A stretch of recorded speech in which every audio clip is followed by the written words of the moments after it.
স্রোত সার্থককে মিলিয়ে দেওয়ার এবার এক অভিনব কায়দা অবলম্বন করলো সার্থকের বাবা এবং সার্থকের পিসিমণি। হ্যাঁ বন্ধুরা, ভিডিওতে লাইক দিয়ে দেখতে থাকুন।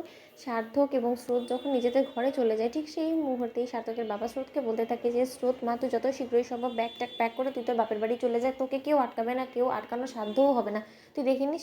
অন্যদিকে এই কথা বলার পর যখন সার্থক গোটা একটা রাত বাহিরে কাটিয়ে দেয়, ঠিক সেই সুযোগটাকে কাজে লাগিয়ে সার্থকের বাবা সার্থকের পিসিমণিকে বলতে থাকে যে দেখ সীমা, আমাদের কিন্তু এখানে খুব সতর্কতার সাথে সব কিছু এগোতে হবে, কারণ তুই তো খুব ভালো করে জানিস যে আমি কেন সার্থক এবং স্রোতের এই কন্ট্রাক্ট ম্যারেজের বিষয়টাকে অ্যাকসেপ্ট করে নিয়েছি। কারণ আমি চাই যে ওরা ওদের ভুলগুলোকে শুধরে নেওয়ার চেষ্টা করুক, আর ওরা একে অপরের থেকে দূরে থেকে নিজেদের মধ্যকার যে দুর্বলতাগুলো আছে সেটাকে একটু একটু করে খুঁজে বার করুক। তাহলে নিশ্চয়ই ওরা কোনো মতেই আর একে অপরের থেকে আলাদা হওয়ার পরিকল্পনাও কোনোদিনও আর করবে না। অন্যদিকে সার্থকের বিষয়ে উনি বলতে থাকে যে দাদা, তুমি যে পরিকল্পনাটা করছো সেটা কি আদৌ সাকসেসফুল হবে?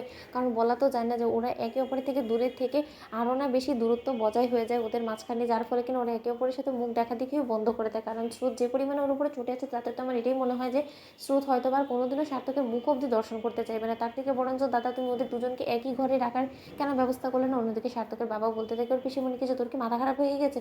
যেখানে কিনা ওদের কন্ট্রাক্ট ম্যারেজের মেয়াদ কালকে শেষ হতে চলেছে, সেখানে দাঁড়িয়ে আমি যদি ওদেরকে বলি যে তোমাদের এক ঘরেই থাকতে হবে, তাহলে সেটা কি আদৌ খাটে বলতো? তাহলে তুই এই কথাগুলো কেন বলছিস বলতো?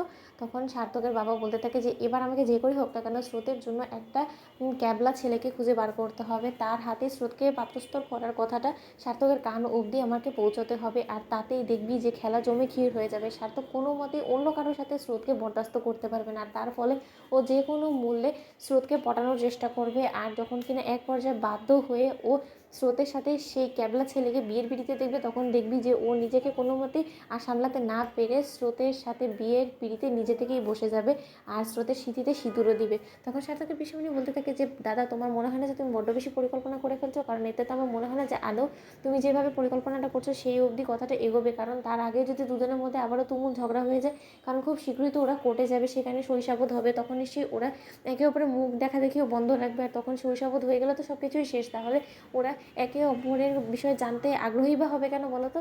আর স্রোত যদি তখন সার্থকের হাত থেকে সিঁদুরটা না পড়তে চায়, তখন কী হবে? অন্যদিকে সার্থকের বাবা বলতে থাকে যে সীমা, তুই বড্ড বেশি খুব সহজে হাল ছেড়ে দিস, জানিস তো এরকম এই সিচুয়েশন আমাদের কোনো মতেই হাল ছাড়লে চলবে না। যে করেই হোক না কেন ওদেরকে একে অপরের কাছাকাছি আনার জন্য আমাদেরকে ওদের মাঝখানে দূরত্ব বজায় রাখতে হবে, আর ওদেরকে একে অপরের প্রতি উস্কে দিতে হবে, যার ফলে কিনা ওরা একে অপরের সর্বনাশটা না সহ্য করতে পেরে শেষে গিয়ে ওরা একে অপরের কাছাকাছি আসতে বাধ্য হয়। আর সেই সিচুয়েশনটাকে আমাদের ক্রিয়েট করার জন্য স্রোতের গোটা বাপের বাড়ির সহযোগিতা আমাদেরকে নিতে হবে। ওদের সাহায্য ছাড়া আমরা কোনো মতেই কোনোভাবে পরিকল্পনা এগোতে পারবো না। তার থেকে বড় কথা ওর বৌমনির হেল্প লাগবে। তো বন্ধুরা, ভিডিওটা ভালো লাগলে লাইক এন্ড শেয়ার করে সাবস্ক্রাইব করতে ভুলো না।